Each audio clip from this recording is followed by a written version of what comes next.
Hello, my loves. Welcome back to the It Girl Mindset. Today, we're diving into 5 brutally honest truths about changing your life. I've been really thinking about this energy of changing your life and what that actually looks like. And I feel like so many people think that you change your life and then all of a sudden you're on the other side and everything's perfect and, sunshine and rainbows. And that is honestly just not the case. I really want to tell you what you need to hear, not what you want to hear. And so this is going to be one of those episodes where I'm really just being honest about my experience and what it actually takes to drastically change your life. And I know you're here listening. You're a very ambitious girly, right? You're ambitious. You have massive dreams for yourself. And I want to talk about what it really takes. So in this episode, we're diving into why growth actually never stops being uncomfortable and how to stay in it instead of running. We're also going to dive into what it really costs to have what most people don't, and why discipline can't fix a belief, and what actually recodes self-sabotage, and how changing your life can really change your relationships and why you may outgrow some of them, okay? So let's go ahead and get into it. Welcome to the It Girl Mindset, where I help you step into the next level version of yourself by mastering your mindset, manifesting your deepest desires, and connecting deeply with your body. It's about becoming the most authentic, radiant, unapologetic, and unbothered version of yourself. Together, we're going to chat about how to unlock your true potential and create a life that feels as good as it looks. If you're ready to become the healthiest, hottest, and most abundant version of yourself, you're in the perfect place. Let's get into it. I know sometimes changing your life from the outside looking in, it can look so exciting, right? You're like, oh my gosh, I want to change my financial reality. I want to change my body, right? And all of those things are excited, and I want you to be excited about them. But also, on the inside, it can be very uncomfortable. After that initial dopamine rush, you have the idea, you plan everything out. You're like, yes, this is going to be a new me, right? Then after the first week, it gets exhausting, maybe boring, maybe something comes up. You're not quite at the identity level. And, that's honestly a normal part of the process, right? That's a normal part of changing your life. It's not going to be as exciting as it was at the beginning. There's going to be highs and there's going to be lows. And that's why I want to dive into these 5 things, because I know you're probably in it right now. And I know that so much of this is going to resonate. Okay. So number 1 is that growth is uncomfortable and it never stops being uncomfortable. Again, I think we think of this on the other side. On the other side, it's sunshine and rainbows, right? Growth is uncomfortable, and I'm going to be super honest. I've gotten really good at just being uncomfortable. But the thing about being uncomfortable from growth is you can be uncomfortable from not being where you want to be, or you can be uncomfortable from growing. And I learned really on in my personal development journey that I would way rather be uncomfortable from growth than be uncomfortable from not liking my reality.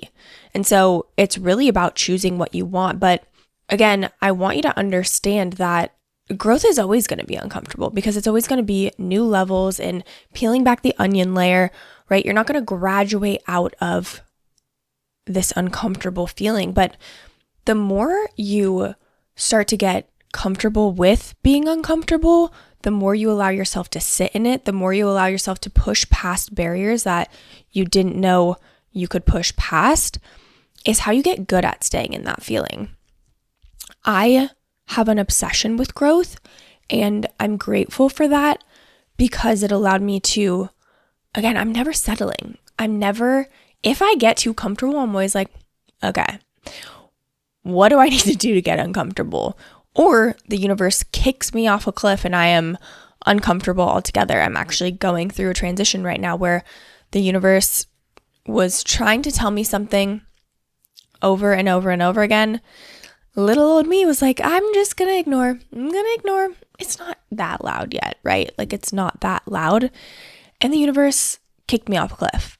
And now I'm in this transition phase and I'm like, whoa, this is a new level of uncomfortable that I haven't felt in a long time. But guess what? Once you get good at being uncomfortable, you build this resilience and this trust in yourself. If this thing that happened to me, getting kicked off the ledge and going through this transition phase would have happened to me 3 years ago, I would have spiraled. And I would have been like, holy shit, I don't know what to do with myself. And now I'm sitting in this unknown and it's super uncomfortable, but also I'm like, I trust myself. I trust myself to do the things that I need to do to get to where I want to go, to get to that new level. And so again, when you reach these new levels of growth and you get used to that uncomfortable feeling, again, you build so much resilience, you build so much trust, and you truly just become unstoppable, not because the uncomfortable feeling disappeared, but because you know the ins and outs of what that actually looks like. You've gone through the motions, you've pushed yourself past those barriers, like I said, and you are ready to rock, and you're so stable and solid that nothing can rattle you, right? Because you've gone to the depths of that uncomfortableness and you're familiar with it. And what you shed light on takes away the power. When you stop being afraid of that uncomfortableness, you stop giving it so much power because you're like, okay, I know how to handle myself. Okay, number 2 is if you want what most people don't have, you have to be willing to do the things that most people won't do. And I'm not talking about this energy of grind, hustle, repeat all day, every day. Hi, my love. If you're someone who's built a life for herself that looks pretty good on the outside, you've got the house, the job, the partner, but something just feels off and you just cannot quite put your finger on it, you probably keep getting this feeling that you're meant for more, but haven't actually worked up the courage to do anything about it. If this sounds like you, I want to personally invite you to The Code. The Code is a high-touch, private mentorship container for the women ready to do the deep work to become the hottest, richest, and most successful versions of themselves. It's time to create a life that feels as good as it looks. This isn't another framework to follow. It's about releasing emotions, limiting beliefs, and old patterns that are truly holding you back from becoming the hottest, richest, most successful version of you in a way that's actually authentic to you. When you recode your mind, body, and energy, you wake up with energy, excited to take care of your body and absolutely crush your day. You admit to yourself that you want to be wealthy and go after it, not from a state of delusion, but pure knowing. You make decisions and trust yourself. You're absolutely obsessed with the life that you're building because it's your version of success. Your code is about learning yourself, not a watered down version of you, but the deep down big version of you that kind of scares the shit out of you. If you're ready to meet that version of you, apply below. The link is down in the show notes. I can't wait to read through your application. Okay, back to the episode. I'm not a believer in doing nothing and sitting around and hoping things will happen, but I'm also not a believer in the Alex Hormozi. You guys know we talk about the body all the time. You have to truly feel good in your body to connect to your intuition and understand the direction of your life that you need to go. And the Alex Hormozi grind, hustle, repeat, don't sleep, that's just not going to work for your girl. My brain would be fried. If I slept 4 hours and worked day in and day out and ate Chipotle, because he always talks about like saving money, and he would literally eat like Chipotle and eat chocolate milk and protein. I don't know, some weird stuff that I will never go to because my body is so important to me. But yes, there is work that is required, right? There's external work, but there's also so much internal work. Going to the depths of who you are. And if you're an entrepreneur, I mean, I know you're ambitious no matter what, but if you're an entrepreneur, you know it is the biggest self-development journey you will ever go on. It will test you and push you and stretch you in ways that you didn't even know existed. It's so funny. Like, I thought becoming a 49er cheerleader, I thought that was going to be like the hardest thing I ever did in my life. Not necessarily, in life at all, but just from a goals perspective, I thought that was going to be the hardest thing. And then I got into entrepreneurship and I was like, this is no joke. Like, this is not something that you're like, okay, I'm just going to start a business. Bam. That's typically not the case.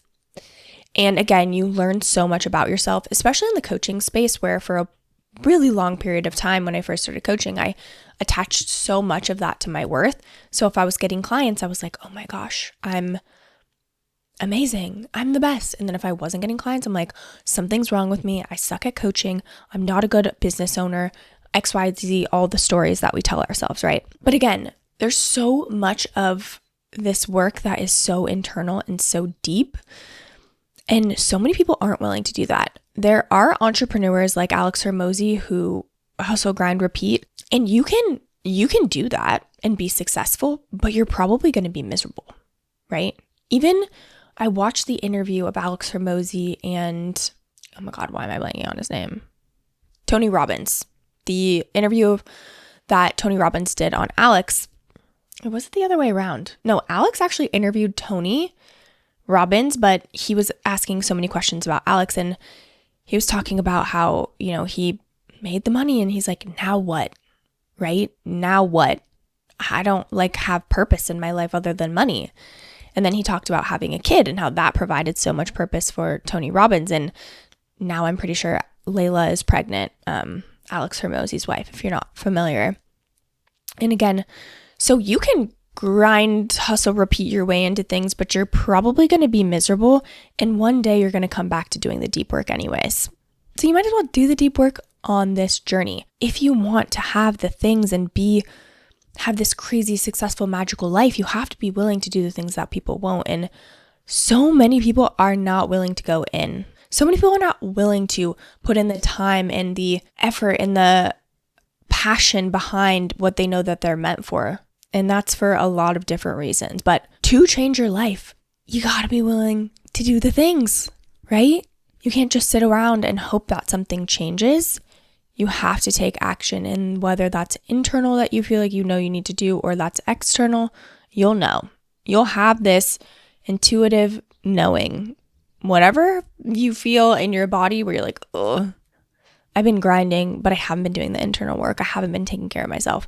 Or maybe it's the opposite, where you're doing so much internal work that you're actually not taking the action required to do, be, and have the things that you want.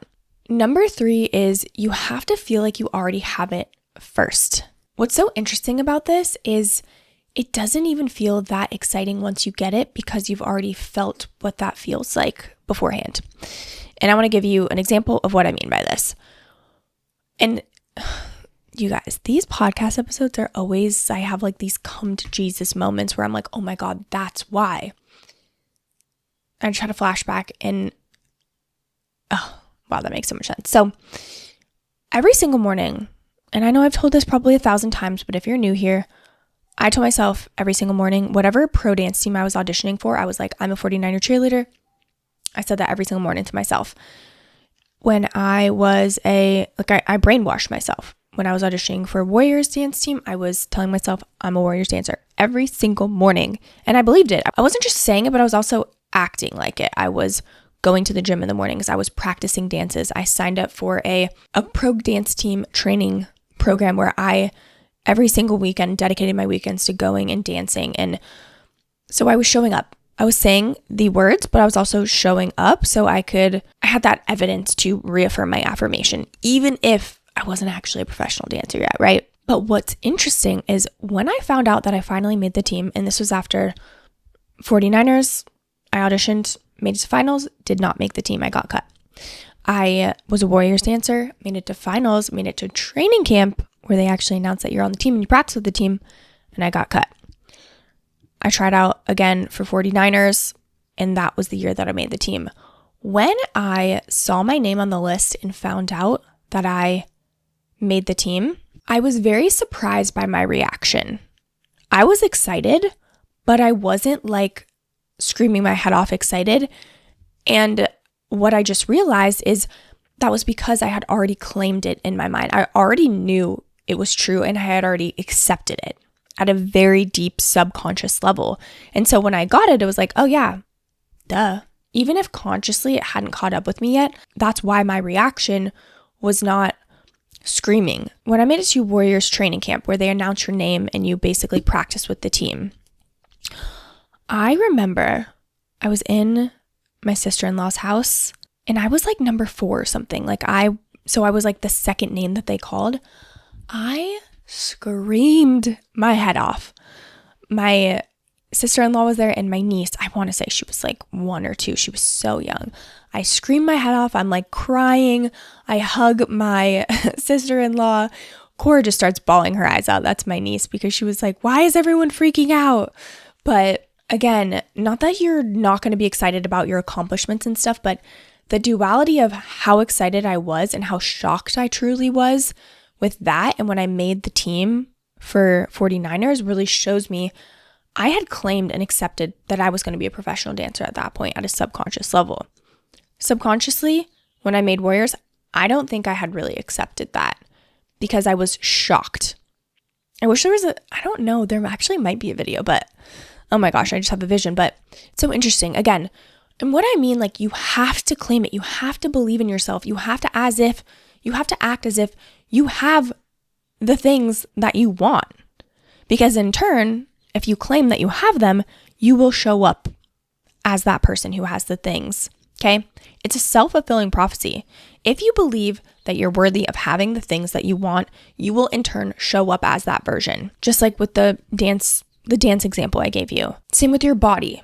If you are telling yourself, I have my dream body, and you're actually believing it, you will show up as that version of you. You will be drinking your water. You will be going to the gym. You will be working out. You will be making healthy choices, right? This is not, okay, I'm going to tell myself I have my dream body, but I'm going to act exactly opposite.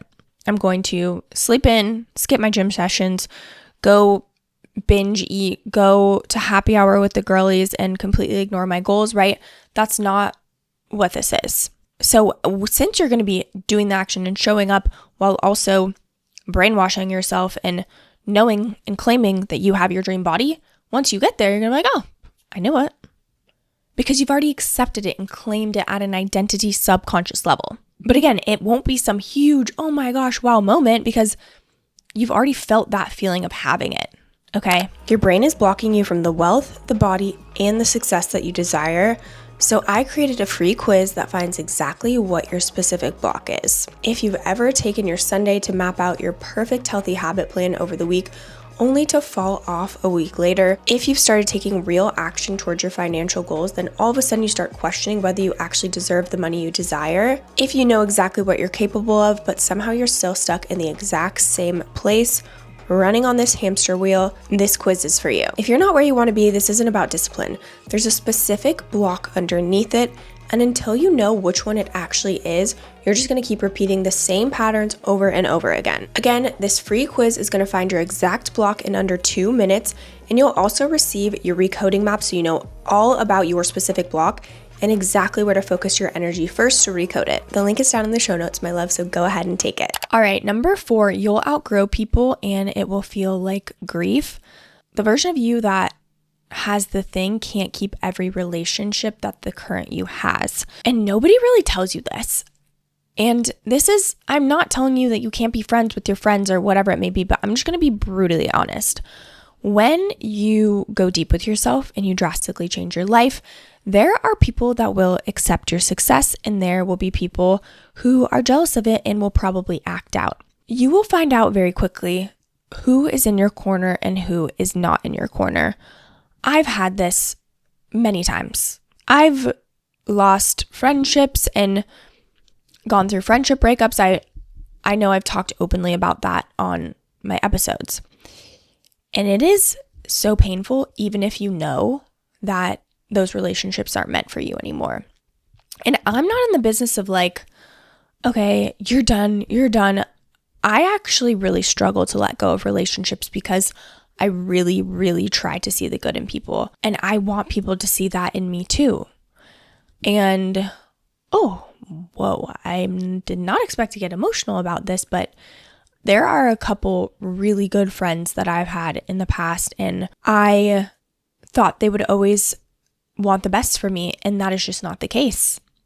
A lot of jealousy had come out in one of my friendships that was really hard for me.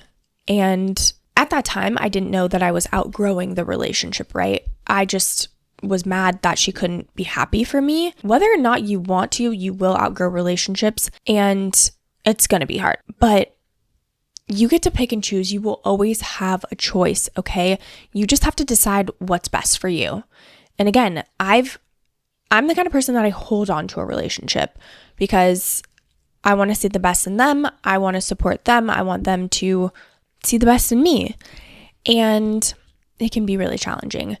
And that's because when you go to new depths of yourself and new levels with yourself, you have new standards and new boundaries for yourself. A lot of people accept you for who you are. And if you're changing, that's scary to them, right? Even change to ourselves is uncomfortable. So if someone that you're close with is seeing you change and they're scared, you have two options. You can be open and vulnerable about it and see how that goes, or you can let go of the friendship. Again, I always try to see the best in the relationship first, and you just have to watch and let people prove to you what they mean to you and if they're in your corner or not. And I'm just going to tell you, as someone who in the past has been, a fixer, it's so much easier to just free yourself and let yourself go. Again, and this depends on your attachment style, right? If you're an avoidant person where you're like, okay, bye, see you never, you don't want to just be dropping relationships, right? But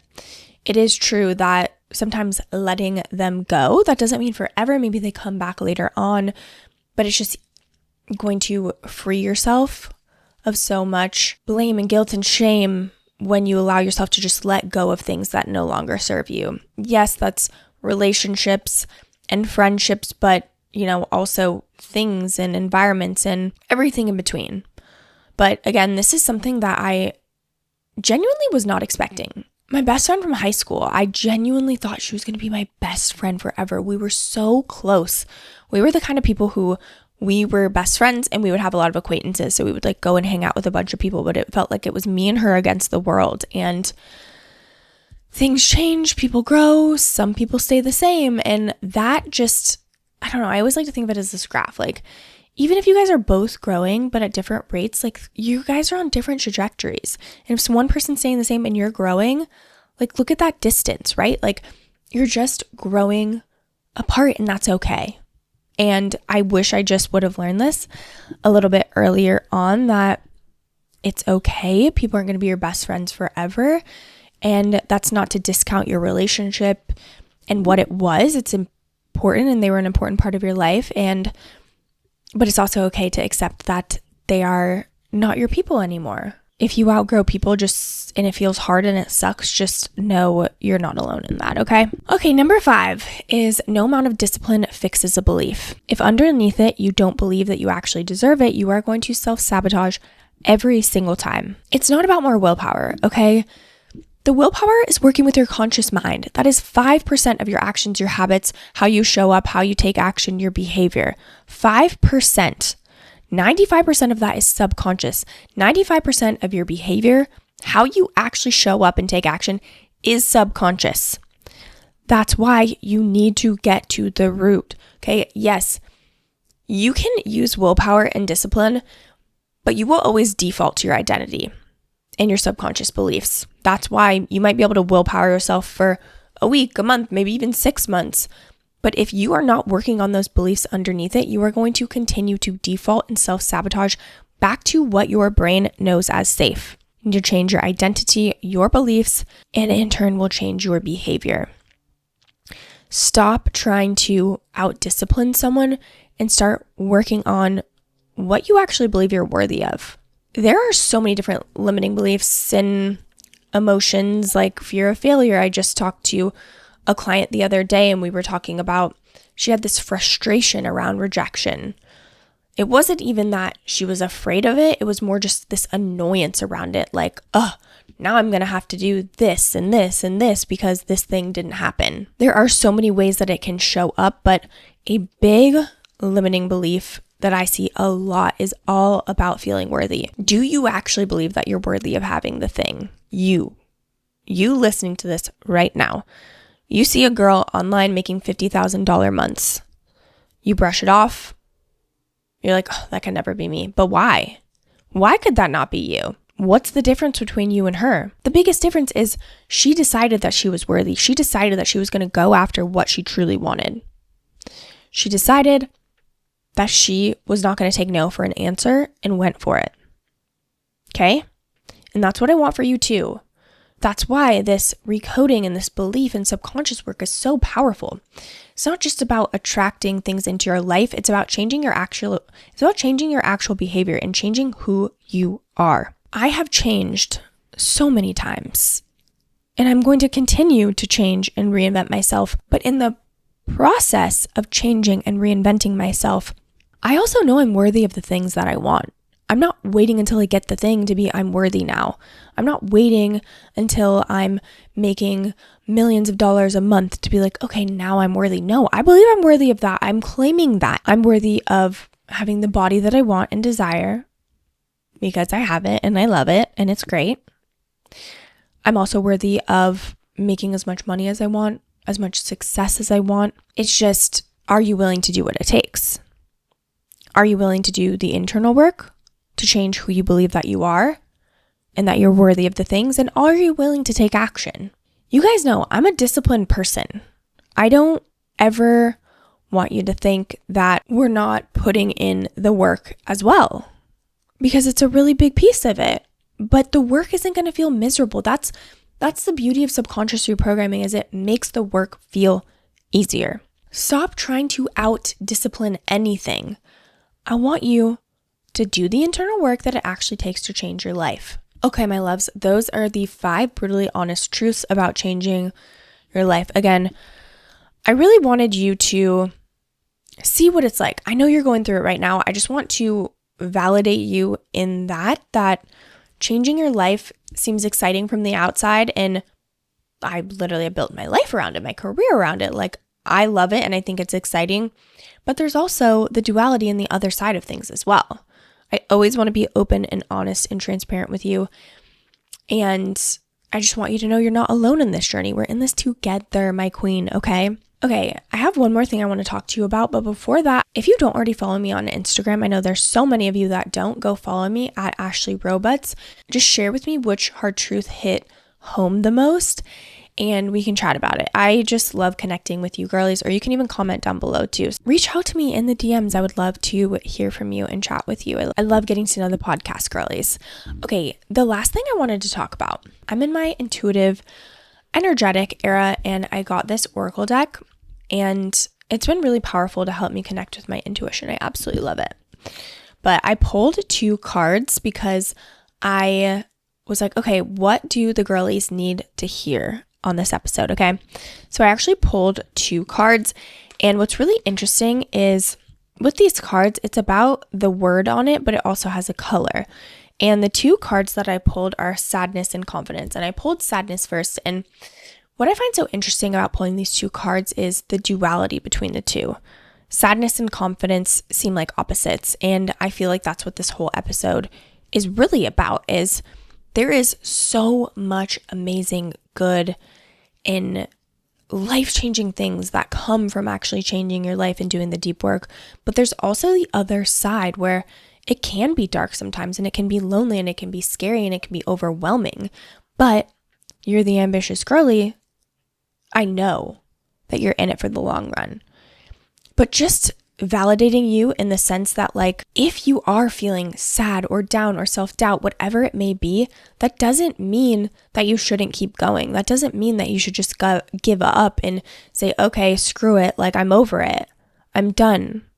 No, it's a part of it. It's a part of life. And I just want you to know that even for me, I recode my beliefs pretty much every single day. I can pretty much do it in like 5 minutes in my head now. There are days when I still struggle with self-doubt, even though I'm worthy, even though I know I'm worthy of making bajillions of dollars and $1 million months and everything in between. I still have moments where I'm like, holy shit, what am I doing? This is scary. But like we talked about, on the other side of being uncomfortable is growth, right? I just knew that someone needed to hear this.